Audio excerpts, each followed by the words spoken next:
ಇದೇ ಕೆರೆಗಾ? ಹೌದು, ಇದೇ ಕೆರೆ. ಬೆಳ್ತಂಗಡಿಯಲ್ಲಿ ಯಾರೇ ಕೊಲೆ ಆಗಿದ್ರು ಅಥವಾ ಬೇರೆ ಇನ್ನೇನಾದರೂ ಆಗಿದ್ರು ಅದೆಲ್ಲವೂ ಕೂಡ ಅಸಹಜ ಸಾವು ಆಗುವಂಥದ್ದು ಕಾಮನ್ ಅಂತ ಇಲ್ಲಿಯ ಜನಗಳು ಮಾತನಾಡ್ತಾ ಇದ್ದಾರೆ. ಅದಕ್ಕೆ ಉದಾಹರಣೆ ಧರ್ಮಸ್ಥಳ ಪ್ರಕರಣ. ಆಗ ಇತ್ತೀಚೆಗೆ ನಡೆದಂಥ ಒಂದು ಸುಮಂತ್ ಪ್ರಕರಣವು ಕೂಡ ಹೌದು ಅಂತಲೇ ಹೇಳ್ಬೋದು. ಯಾವಾಗ ಅದೇನಾದರೂ ತಲೆಗಾಗಿರುವಂಥ ಒಂದು ಇಂಜುರಿ ಗೊತ್ತಾಗಲಿಲ್ಲ ಅಂತಿದ್ದಾರೆ. ಎಸ್ ವೀಕ್ಷಕರ, ಯುನೈಟೆಡ್ ಮೀಡಿಯಾದ ಮತ್ತೊಂದು ಹೊಸ ವಿಡಿಯೋಗೆ ಎಲ್ಲರಿಗೂ ಸ್ವಾಗತ. ಇವತ್ತು ನಾನು ಬೆಳ್ತಂಗಡಿಯ ಗೇರುಕಟ್ಟೆಯ ಸಮೀಪದಲ್ಲಿರುವಂಥ ಮತ್ತೊಂದು ಊರಿನಲ್ಲಿದ್ದೀನಿ. ಊರಿನ ಹೆಸರು ಪಲ್ಲದೆ. ಓಕೆ.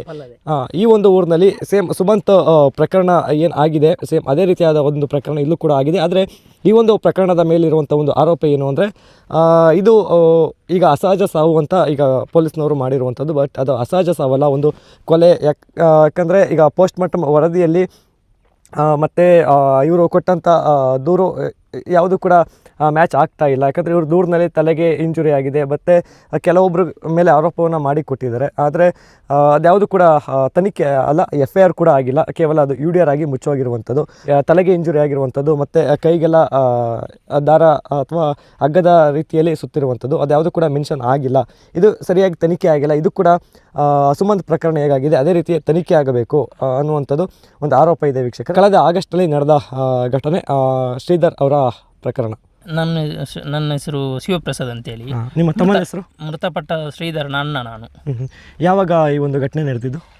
ಇದೊಂದು 25/8/2025 ಆಗಸ್ಟ್ ಆದಿತ್ಯವಾರ ರಾತ್ರಿ ಸುಮಾರು ಒಂದು 11:20ರಿಂದ ಸಾಧಾರಣ ಒಂದು 11:30 ಹೊತ್ತಿಗೆ ಮುತ್ತರಾಜ್ ಅನ್ನುವರು ಒಂದು ಕಿಲೋಮೀಟರ್ ನಮ್ಮ ದೂರ ಮನೆಯಿಂದ ಇರುವಂಥ ಪ್ರದೇಶದಿಂದ ಅವರ ಮನೆಯಿಂದ ಕಾಲ್ ಮಾಡ್ತಾರೆ. ನನ್ನ ಅಕ್ಕನ ಮೊಬೈಲಿಗೆ ಕಾಲ್ ಮಾಡಿ ಸಾಧಾರಣ ಕಾಲ್ ಮಾಡಿ ಶ್ರೀಧರ ಮನೆಗೆ ಬಂದಿದ್ದಾನೆ ಅಂತೇಳಿ ಪ್ರಶ್ನೆ ಮಾಡಿರ್ತಾರೆ. ಪ್ರಶ್ನೆ ಮಾಡಿ ಆದಮೇಲೆ ಅವನು ಎಲ್ಲಿಗೆ ಹೋಗ್ತಾನೆ ಅಂತ ಕೇಳಿದ್ದಾರೆ. ಅದಕ್ಕೆ ಇವರು ನನ್ನ ಅಕ್ಕ ಹೇಳಿದರು ಅವನು ಮಾವನ ಮನೆಗೆ ಹೋಗ್ತಾನೆ ಅಂತ ಹೇಳಿದ್ದಾನೆ ಅಂತ. ಹೌದಾ, ಹಾಗಾದರೆ ಇಲ್ಲಿ ಕೂಡ ಅವನು ಬರಲಿಲ್ಲ ಅಂತ ಹೇಳಿದರು. ಆಮೇಲೆ ಬರಲಿಲ್ಲ ಅಂತ ಹೇಳಿದರು ಅಂತೇಳಿ ಆಮೇಲೆ ಶಶಿ ಶಿವಪ್ರಸಾದ್ ಎಲ್ಲಿದ್ದಾನೆ ಅಂತೇಳಿ ಪ್ರಶ್ನೆ ಮಾಡಿದ್ರು.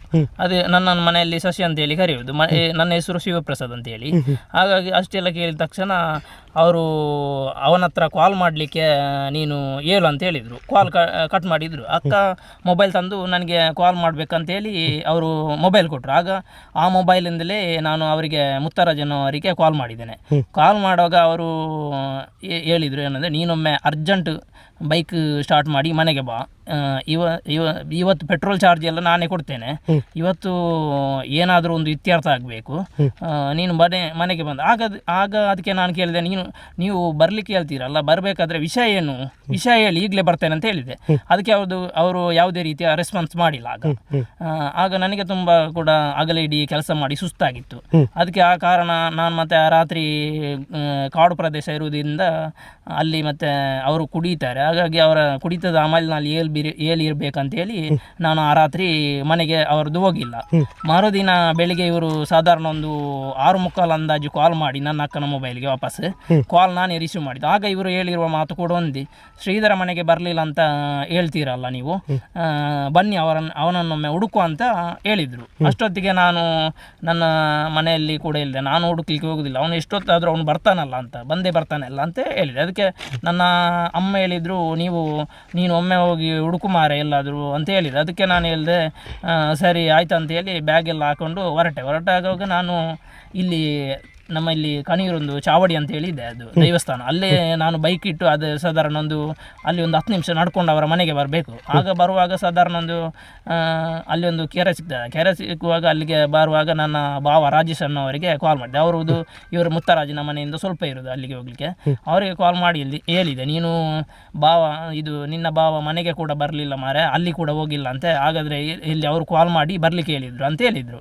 ಅದಕ್ಕೆ ನಾವು ಡೈರೆಕ್ಟಾಗಿ ಅವರ ಮನೆಗೆ ಹೋದಾಗ ಅವರು ಇದು ಮೀನಿಗೆ ಹಾಕುವ ಗಾಣವನ್ನೆಲ್ಲ ತೋರಿಸಿ, ಇಲ್ಲಿ ನೋಡು, ಇಲ್ಲಿ ಗಾಳ ಎಲ್ಲ ಇಟ್ಟಿದ್ದಾನೆ ನೋಡು, ಗಾಳ ಎಲ್ಲ ಕಟ್ಟಿ ಅವನು ರಾತ್ರಿ ಹೊತ್ತು ಗಾಳಕ್ಕೆ ಹೋಗಿದ್ದು ಅಂತ ಹೇಳಿದರು. ಆಮೇಲೆ ಇವರ ಮನೆಯವರ ಪರಿಸ್ಥಿತಿ ನಾನು ನೋಡಿದ್ದೆ ಹೇಗೆ ಇದ್ದಾರೆ ಅಂತೇಳಿ. ಇವರನ್ನು ನೋಡುವಾಗ ಇವರು ಏನಿಲ್ಲ, ಇವರೆಲ್ಲ ಅಷ್ಟೇ ಆ್ಯಕ್ಟಿವ್ ಆಗಿರಲಿಲ್ಲ, ಎಲ್ಲ ಸತ್ತ ಹೆಣಗಳ ರೀತಿ ಆಗಿದ್ರು ಇವರು. ಯಾಕೆಂದರೆ ಇವ್ರದ್ದೇ ತಪ್ಪಾಗಿದೆ ಅಂತ ಅವರ ಮನಸ್ಸಲ್ಲಿ ಇದೆ. ಅದೇ ಆದಮೇಲೆ ನಮ್ಮನ್ನು ಡೈರೆಕ್ಟಾಗಿ ನನ್ನ ಭಾವ ರಾಜೇಶ್ ಮತ್ತು ಅವನು ಮುತ್ತರಾಜನ ಮಗ ಅರುಣ್ ಕುಮಾರ್ ಮತ್ತು ಆ ಮುತ್ತರಾಜ್ ನಮ್ಮನ್ನು ಡೈರೆಕ್ಟಾಗಿ ಇದೇ ಇಲ್ಲಿರುವ ಕೆರೆ ಹತ್ರ ಕರ್ಕೊಂಡು ಬಂದರು. ಇವರೇ ಮುಂದೆ ಹೋಗಿದ್ರು.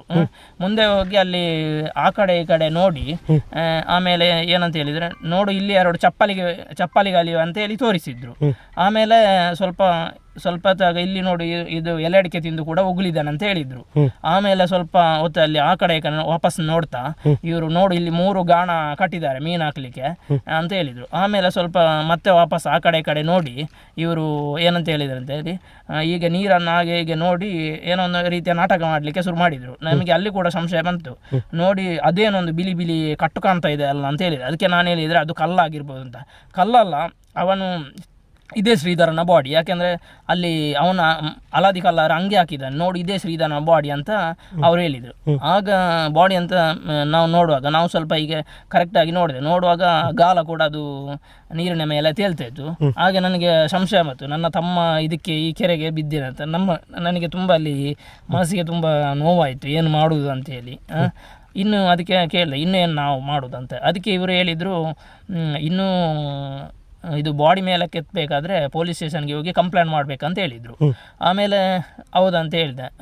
ಆಮೇಲೆ ನೀವು ಕೂಡ ಕಂಪ್ಲೇಂಟ್ ಕೊಡಲಿಕ್ಕೆ ಬರ್ತೀರಾ ಅಂತ ಕೇಳಿದೆ. ಅದಕ್ಕೆ ನಾವು ಬರೋದಿಲ್ಲ, ನೀವೇ ಹೋಗಿ ಕೊಡಿ ಅಂತ ಹೇಳಿದರೆ, ಇಲ್ಲೇ ಪಕ್ಕದ ಮನೆಯಲ್ಲಿ ಇರುವಂಥ ನೋಡಿ ಭಟ್ರ ಮನೆ ಇದೆ ಇಲ್ಲಿ ಅವ್ರದ್ದೇ, ಈ ಕೆರೆ ಅವ್ರದ್ದು. ಅವರು ಕೂಡ ಅಲ್ಲಿಗೆ ಹೋದಾಗ ಅದು ನೀವು ಏನು ಬೇಕಾದರೆ ಮಾಡ್ಕೊಳ್ಳಿ, ಅದು ಈಗ ಫಾರೆಸ್ಟ್ ಆಗಿದೆ, ನಮ್ಮಲ್ಲಿ ಇಲ್ಲ ಅಂತ ಹೇಳಿದರು ಅವರು. ಅಲ್ಲಿಂದ ವಾಪಸ್ ಅವರನ್ನು ಮಾತಾಡಿಸ್ಕೊಂಡು ಬರುವಾಗ ಇಲ್ಲಿ ಒಂದು ಇದಿದೆ ಕಾಡು. ಆ ಕಾಡಿನ ಪ್ರದೇಶದ ಒಳಗೆ ಕರ್ಕೊಂಡೋಗಿ ಅವ್ರ ಮನೆಗೆ ಕರ್ಕೊಂಡು ಹೋದರು. ಮನೆಗೆ ಕರ್ಕೊಂಡು ಹೋಗುವಾಗ ಅವರು ಮನೆಗೆ ಹೋದ ತಕ್ಷಣ ಅವರು ಅಲ್ಲಿ ಒಂದು ಜೊತೆ ಬಟ್ಟೆ ಕೂಡ ಕೊಟ್ಟು ಕಲಿಸಿದ್ರು, ಶ್ರೀಧರನ ಬಟ್ಟೆ ಹಿಡ್ಕೊಂಡು ಹೋಗ ಅಂತ ಹೇಳಿ. ಆಮೇಲೆ ಶ್ರೀಧರ ರಾತ್ರಿ ಹೊತ್ತು ಗಾಲ ಹಾಕಲಿಕ್ಕೆ ಹೋಗಿರೋದಂತೆ, ನೀನು ಪೊಲೀಸರ ಮುಂದೆ ಹೇಳ್ಬೇಕಂತ ಹೇಳಿದರು. ಆಮೇಲೆ ಸ್ವಲ್ಪ ಅಲ್ಲಿಂದ ಕೂಡ ನಾವು ಈ ಕಡೆ ಮುಂದೆ ಬರುವಾಗ ಈ ಮುತ್ತರಾಜಿನ ಮಗ ಭರತ್ ಕುಮಾರ್ ಅನ್ನುವನು ಈ ಕರೆಂಟ್ ಕೊಟ್ಟಂಥ ಒಂದು ವಯರನ್ನು ಕೂಡ ಮಡಿಸ್ತಾ ಇರೋದು ನನ್ನ ಅದನ್ನು ಅವನು ನೋಡಿದ್ದಾನೆ ಕರೆಕ್ಟಾಗಿ. ಅವನು ಹೇಳಿದೆ ನನ್ನ ಹತ್ರ, ಇಲ್ಲಿ ನೋಡಿ ಇದು ಕರೆಂಟ್ ವಯರ್ ಮಡಿಸ್ತಾ ಇದ್ದಾನೆ ಅಂತೆ. ಅದಕ್ಕೆ ನಾನು ನನ್ನ ತಮ್ಮನ ಟೆನ್ಷನಲ್ಲಿ ಇದೆ, ನಾನು ಅದನ್ನು ಅಷ್ಟೊಂದು ಗೆಸ್ ಮಾಡಲಿಲ್ಲ. ನಾನು ಸೀದಾ ಡೈರೆಕ್ಟಾಗಿ ಹೋದಾಗ ಮತ್ತೆ ನಾವು ಉಪ್ಪಿನಂಗಡಿ ಅಂತ ನಮಗೆ ಟೇಷನ್ ನಿಜವಾಗಿ ಉಪ್ಪಿನಂಗಡಿ ಬರ್ತದೆ. ಆಮೇಲೆ ಇದು ಕಲಿ ಆಗಿದ್ದರಿಂದ ಇದು ಇಲ್ಲಿಗೆ ಬೆಳ್ತಂಗಡಿ ಸ್ಟೇಷನ್ಗೆ ಬಂತು. ಹಾಗೆ ನಾವು ಅಲ್ಲಿಂದ ವಾಪಸ್ ಬಂದು ಇಲ್ಲಿ ಬೆಳ್ತಂಗಡಿಗೆ ಕಂಪ್ಲೇಂಟ್ ಹೋಗುವ ಹೊತ್ತಿಗೆ ಇವರು 3 ಜನ ಈ ನಾಲ ಪ್ರದೇಶ ಅನ್ನುವಲ್ಲಿ ಅರುಣ್ ಕುಮಾರ್, ಮುತ್ತರಾಜ್ ಮತ್ತು ಪ್ರಶಾಂತ್ ಇವರು 3 ಜನ ಡೈರೆಕ್ಟಾಗಿ ಸ್ಟೇಷನ್ಗೆ ಹೋಗಿದ್ದಾರೆ. ಯಾಕೆ ಹೋಗಿದ್ದಾರೆ ಅಂತೇಳಿ ಅದು ಗೊತ್ತಿಲ್ಲ. ಏನಾದರೂ ತಪ್ಪಾಗಿದೆ ನಮ್ಮಿಂದ, ಏನು ಪೊಲೀಸರಿಗೆ ಏನೋ ಹಣ ಕೊಟ್ಟು ಅದನ್ನು ಮುಚ್ಚು ಹಾಕುವಂಥ ಷಡ್ಯಂತ್ರ ಏನಾದರೂ ಮಾಡಲಿಕ್ಕೆ ಹೋಗಿದ್ದಾರೆ ಅಂತೇಳಿ ಅದು ಗೊತ್ತಿಲ್ಲ. ನನಗೆ ಸ್ವಲ್ಪ ಅದರ ಬಗ್ಗೆ ಇದಿದೆ, ಅನುಮಾನ ಇದೆ ಅದರ ಬಗ್ಗೆ ಕೂಡ. ಹಾಗಾಗಿ ನಾನು ಸರಿ ಅವರು ಆಮೇಲೆ ನಾನು ಪೊಲೀಸ್ ಸ್ಟೇಷನ್ಗೆ ನನ್ನ ತಮ್ಮ ಗಣೇಶ್ ಅನ್ನುವರು ಕಾಲ್ ಮಾಡಿ ವಿಷಯ ತಿಳಿಸಿದರು. ಏನಂತ ಹೇಳಿದರೆ ಇಲ್ಲಿ ಹೀಗೆ ಆಗಿದೆ ಅಂತ. ಆಗ ನಾವು ಕಂಪ್ಲೇಂಟ್ ಕೊಟ್ಟು ಬರುವ ಮೊದಲೇ ಪೊಲೀಸರು ಇಲ್ಲಿ ಸ್ಪಾಟಿಗೆ ಬಂದು ನನಗೆ ತಕ್ಷಣ ಕಾಲ್ ಮಾಡಿದರು, ಏನು ಎಲ್ಲಿದ್ದೀರಾ ಅಂತ, ನೀವು ಇಲ್ಲಿಗೆ ಸ್ಪಾಟಿಗೆ ಬನ್ನಿ ಅಂತ. ನಾವು ಇಲ್ಲಿಗೆ ನನ್ನ ಬಾ ಮತ್ತು ನಾನು ಬಂದು ಎಲ್ಲ ನನ್ನ ಹತ್ರ ಕೇಳಿದರು. ಆಮೇಲೆ ನಾನು ಬಾಡಿ ತೆಗೆಯುವ ಅಂತ ಹೇಳಿದರು. ಬಾಡಿ ತೆಗಿಲಿಕ್ಕೆ ನಾನು ಒಪ್ಪಿಗೆ ಕೊಟ್ಟೆ. ಆಮೇಲೆ ಬಾಡಿ ಮೇಲೆ ಎತ್ತಿದ ತಕ್ಷಣ ಇದು ಅದೇ ಆಂಬುಲೆನ್ಸ್ ಬಂದಿತ್ತು. ಆಂಬುಲೆನ್ಸಲ್ಲಿ ನನ್ನ ಭಾವನ ಹತ್ರ ಆಂಬುಲೆನ್ಸಲ್ಲಿ ನೀನು ನನ್ನ ಇದು ತಮ್ಮನ ಮೃತದೇಹವನ್ನು ಅಲ್ಲಿಗೆ ತಗೊಂಡು ಹೋಗು, ನಾನು ಮನೆಯವರಿಗೆ ವಿಷಯ ತಿಳಿಸಿಲ್ಲ, ಅಲ್ಲಿಗೆ ಮನೆಯವರಿಗೆ ವಿಷಯ ತಿಳಿಸಿ ಬರ್ತೇನೆ ಅಂತ ಹೇಳಿದೆ. ನಾನು ಸ್ವಲ್ಪ ಮನೆಗೆ ಹೋಗಿ ವಿಷಯ ಎಲ್ಲ ನನ್ನ ಅಮ್ಮನಿಗೆಲ್ಲ ತಿಳಿಸಲಿಲ್ಲ. ಆಮೇಲೆ ನಾನು ನನ್ನ ತಂದೆಯವರಿಗೆ ತಿಳಿಸಿದ ತಕ್ಷಣ ಅವರು ಒಂದು ಅಲ್ಲಿಗೆ ಸ್ಟಾರ್ಟ್ ಮಾಡಿದ್ರು, ಅಳ್ತಾ ಇದ್ದರು, ನನ್ನ ಮಗ ಹೀಗೆ ಆದ್ನ ಅಂತೇಳಿ. ಅದರಲ್ಲಿ ಆಮೇಲೆ ನಾನು ಒಂದು 2 ಗಂಟೆ ಆಗುವಾಗ ನನ್ನನ್ನು ವಾಪಸ್ ವಿಚಾರಣೆಗೆ ಬೆಳ್ತಂಗಡಿ ಪೊಲೀಸ್ ಸ್ಟೇಷನ್ಗೆ ಕರೆದ್ರು. ಆಗಾಗ ನಾನು ಅಲ್ಲಿ ಪೊಲೀಸ್ ಸ್ಟೇಷನ್ಗೆ ಹೋಗುವಾಗ ಇದು ಕಂಪೌಂಡು ಹಿಂದ್ಗಡೆ ಇಲ್ಲಿ ಬೈಕ್ ನಿಲ್ಲಿಸಿದೆ. ನನ್ನ ಬೈಕನ್ನು ನೋಡಿ ಆ ಮುತ್ತರಾಜ್ ಓಡಿಕೊಂಡು ಬಂದರು. ನಾನು ನಿನ್ನ ಹತ್ರ ಹಿಂದಿನ ದಿನ ಕಾಲ್ ಮಾಡಿ ಏನೆಲ್ಲ ಹೇಳಿದ್ದೇನೆ ಅಂತ ಹೇಳಿದರು. ಅದಕ್ಕೆ ನಾನು ಹೇಳಿದೆ, ನೀವು ಇವತ್ತು ಪೆಟ್ರೋಲ್ ಚಾರ್ಜ್ ಎಲ್ಲ ನಾನೇ ಕೊಡ್ತೇನೆ, ಇವತ್ತು ಏನಾದರೂ ಒಂದು ಇತ್ಯರ್ಥ ಆಗಬೇಕು ಅಂತ ಹೇಳಿದೆ. ಅದಕ್ಕೆ ನೀನು ಅದನ್ನೆಲ್ಲ ಪೊಲೀಸರ ಮುಂದೆಲ್ಲ ಹೇಳ್ಬೇಡ, ಹೇಳಿದರೆ ನನ್ನನ್ನು ಒದ್ದು ಜೈಲಿಗೆ ಹಾಕ್ತಾರೆ ಅಂತ ಅವರು ಅಲ್ಲಿ ಕೂಡ ನನ್ನ ಹತ್ರ ಹೇಳಿದರು. ಅದನ್ನು ಈ ಪೊಲೀಸರ ಮುಂದೆ ನನಗೆ ಹೇಳಲಿಕ್ಕೆ ಏನೋ ಒಂದು ಅದನ್ನೆಲ್ಲ ಒಂದು ತಮ್ಮನ ಟೆನ್ಷನಲ್ಲಿ ನನಗೆ ಅಲ್ಲಿ ಮರೆತೋಯ್ತು ಹೇಳಲಿಕ್ಕೆ. ಇಂಥ ಪರಿಸ್ಥಿತಿ. ಆಮೇಲೆ ಏನಾಯ್ತು, ಕಂಪ್ಲೇಂಟ್ ಏನಾಯ್ತು? ಕಂಪ್ಲೇಂಟ್ ಅವತ್ತು ನಾನು ಏನು ಅಂದರೆ ನಾನು ಕೂಡ ಅಷ್ಟೊಂದು ಇದು ಮಾಡಿರಲಿಲ್ಲ. ಅಲ್ಲ, ಇದು UDR ಆಯ್ತಾ? UDR ಅಂದ್ರೆ ಅಸಹಜ ಸಾವು ಅಂತ, ಅದೇ ಆಕಸ್ಮಿಕ ಅಂತ ಹೇಳಿ ಅವತ್ತು ಇದು ಆಯಿತು. ಆಯ್ತು. ಈಗ ನಿಮ್ಮ ಆರೋಪ ಏನು ಅಂದರೆ, ಈಗ ಅವರ ವಯಸ್ಸೆಷ್ಟು? 36. ಶ್ರೀಧರ್ ಅವ್ರ ವಯಸ್ಸು 36. ಮದುವೆ ಆಗಿತ್ತಾ? ಮದುವೆ ಆಗಿದೆ. ಮಕ್ಕಳು ಒಂದು ಗಂಡು ಮಗಿದೆ. ಓಕೆ. ಅವ್ರು ಕೆಲಸ ಮಾಡ್ತಿದ್ದು? ಅವರ ಮುತ್ತರಾಜ್ ಒಟ್ಟಿಗೆ ಕೆಲಸ ಮಾಡ್ತಿದ್ರು. ಈಗ ಅವರು ಮೃತದೇಹ ಸಿಕ್ಕಿತ್ತು ಯಾವತ್ತು? ಆಗಸ್ಟ್ 26ನೇ ತಾರೀಕು ಸೋಮವಾರ ಬೆಳಿಗ್ಗೆ. 26. ನೀವು ಲಾಸ್ಟ್ ಮಾತನಾಡಿಸಿದ್ದು? ನಾನು ಲಾಸ್ಟಿಗೆ ಮಾತಾಡಿಸಿದ್ದು ಅದೇ ಫೋನಲ್ಲಾದರೂ ಸರಿ, ನಾರ್ಮಲ್ ಆಗಿದ್ರು? ಅವನ ಹತ್ರ ಫೋನ್ ಇಲ್ಲ. ಅವನು ಒಂದು ಮೊಬೈಲ್ ಹಿಡಿಯೋದೊಂದು ಸಾಧಾರಣ 2 ವರ್ಷ ಹತ್ರ ಆಯಿತು. ಹಾಗಾಗಿ ಅವನು ಮನೆಯಲ್ಲಿ ನಾನು ಅವತ್ತು ಕೂಡ ಮಾತಾಡಿಸ್ತೇನೆ, ಅಲ್ಲಿಗೆ ಹೋಗ್ತೀಯ ಅಂತ ಹೇಳಿದೆ. ಅದಕ್ಕೆ ನಾನು ಹುಷಾರಾಗಿರು ಅಂತೆಲ್ಲ ಅವನಿಗೆ. ಯಾವತ್ತು? 25ಕ್ಕೆ 24ಕ್ಕೆ? ಅಲ್ಲ, ಇವತ್ತು ಅವತ್ತೇ ಬೆಳಿಗ್ಗೆ 25ಕ್ಕೆ ಮಾತನಾಡ್ಸಿದ್ರ? ಬೆಳಿಗ್ಗೆ 25 ಸಂಜೆ ಎಲ್ಲಿದ್ದಾರೆ?